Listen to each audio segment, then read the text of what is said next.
আমার কাছে যেটা চোখে পড়েছে যে মানুষের মধ্যে অত্যন্ত উৎসাহ উদ্দীপনা আছে, মানুষ তার গণতান্ত্রিক অধিকার ভোটটা মানুষ প্রয়োগ করতে চায়, কিন্তু এরই ভিতরে গতকাল রাত্রে অনেকগুলো অনাকাঙ্ক্ষিত ঘটনা ঘটেছে যা আমরা বিভিন্ন নিউজ মাধ্যমে দেখেছি, এবং গাড়িতে বসে আমি নিউজ মাধ্যমে দেখছিলাম যে একই ধরনের ঘটনা অনেক জায়গায় ঘটছে কিছু রাজনৈতিক দল বা তাদের সদস্যদের দ্বারা। আমরা প্রত্যাশা করছি যে আইন শৃঙ্খলা বাহিনী তারা গত রাত্রেও চেষ্টা করেছেন, আজকেও নিশ্চয়ই তারা তাদের সেই চেষ্টা অব্যাহত রাখবেন যাতে মানুষ জনগণ একটি শান্তিপূর্ণ অবস্থায় তাদের ভোট প্রদান করতে পারেন। কারণ গত এক যুগেরও বেশি সময় ধরে মানুষ এই অধিকার থেকে বঞ্চিত ছিল, মানুষের মধ্যে অত্যন্ত উৎসাহ উদ্দীপনা আছে। আমি সকলকে আহ্বান করব, আসুন আমরা সকলে মেনে চেষ্টা করি মানুষ যাতে শান্তিপূর্ণভাবে সুন্দরভাবে তাদের এই অধিকারটি প্রয়োগ করতে পারে, এবং আমরা সকলে মিলে একটি আমাদের প্রত্যাশিত সুন্দর বাংলাদেশ আমরা গড়ার উদ্যোগ গ্রহণ করতে পারি। তাহলে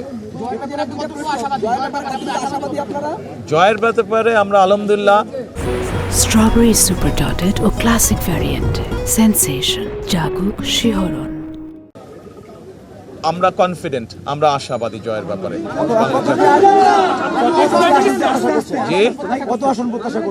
আমরা অন্তত এতটুকু অবশ্যই আসন প্রত্যাশা করছি যেখানে আমরা খুব সুন্দরভাবে দেশ পরিচালনা করতে সক্ষম হব।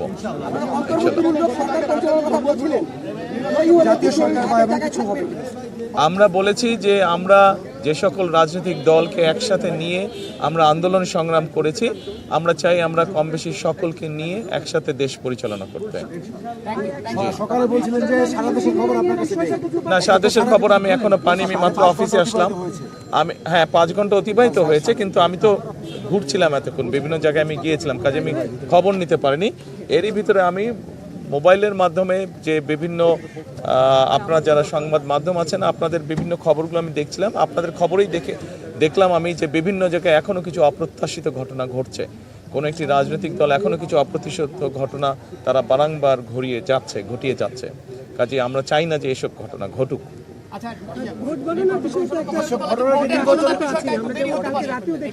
কেন ভোট গণনার ভিতরে আশঙ্কা থাকবে?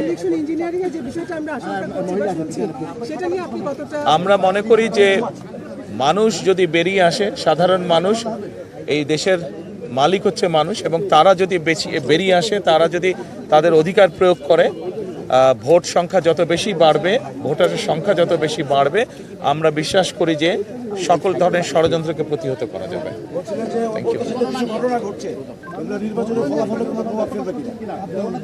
এগুলা নির্বাচনে যারা এইসব ঘটনা ঘটাচ্ছে তাদের প্রতি তো মানুষের বিরূপ ধারণা হবে বলে আমরা বিশ্বাস করি, কারণ ঘটনাগুলো তো ভালো না, তারা তো বিভিন্নভাবে বিভ্রান্ত করার বা অনৈতিক কাজ করার তারা চেষ্টা করছে, কাজে তাদের প্রতি নিশ্চয়ই মানুষের বিরূপ ধারণা হবে। ফল গণনা নিয়ে কেন দেরি হবে? দেরি হবার কোনো কারণ নাই। কেন দেরি হবে? আমরা সমগ্র দেশের মানুষ যেখানে একটি দ্রুত তারা যা ভোট দিয়ে এসছে তার ফল তারা দ্রুতই চাইবে। আমরা আশা করব যে নির্বাচন কমিশন চেষ্টা করবে যাতে দেশের মানুষ দ্রুত তার ভোট প্রদানের যে ফল সেটা তার শেষে মানুষকে সামনে উপস্থাপন করবে।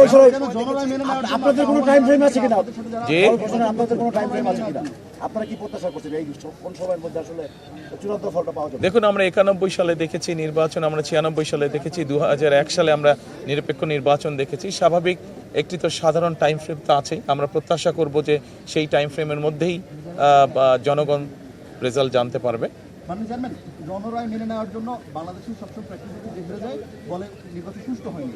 আপনার জায়গা থেকে আপনারা জনরায় মেনে নেবেন কিনা, এবং যারা হেরে যাবে তাদেরকে মেনে নেওয়ার জন্য আহ্বান জানাবেন? নির্বাচন যদি সুষ্ঠু, নির্বাচন যদি নিরপেক্ষ হয়, নির্বাচন যদি বিতর্কিতহীন হয়, তাহলে অবশ্যই কেন মেনে নেব না, সব দলই আমরা মেনে নেব।